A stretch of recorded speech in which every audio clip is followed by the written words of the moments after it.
منچھر جھیل بن گئی زہر کا پیالہ، زہریلا پانی بنانے لگا انسانی زندگیوں کو نوالا۔ سیون کے کئی دیہات میں گیسٹرو کا مرض پھیل گیا، پیٹ کے امراض میں مبتلا درجنوں دیہاتی اسپتال پہنچ گئے جہاں مریضوں کی حالت تشویشناک ہے۔ منچھر جھیل کے قریب 66 کروڑ روپے کی لاگت سے بننے والا فلٹر پلانٹ بھی مکمل نہ ہو سکا۔ منچھر جھیل کا پانی زہریلا ہے، سپریم کورٹ نوٹس لے رہی ہے لیکن افسران کو کوئی اس پہ تحرک لینے کی بات ہی نہیں کرتے ہیں۔ وزیر زراعت بابر حسین آفندی نے منچھر جھیل کا دورہ کیا اور جھیل کا پانی صاف بنانے کے لیے ہر ممکن اقدام کی یقین دہانی کرائی۔ حل صرف یہ ہے کہ ہم منچھر میں یہ آلودہ پانی کو داخل ہونے نہ دیں۔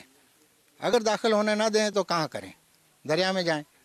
دریا میں جائے گا تو پانی حیدرآباد ہے، کراچی ہے، اس کے بعد ٹھٹھا ہے، اتنی ساری آبادی، اس کو وہی منچھر کو بچائیں گے دوسروں کا، تو اس کا ایک ہی حل ہے RBOD2۔ منچھر جھیل کا پانی زہریلا ہونے کی بڑی وجہ سندھ اور بلوچستان کی صنعتوں سے نکلنے والا فضلہ ہے، جس سے نہ صرف بیماریاں پھیل رہی ہیں بلکہ مچھیروں کا کاروبار بھی تباہ ہو کر رہ گیا ہے۔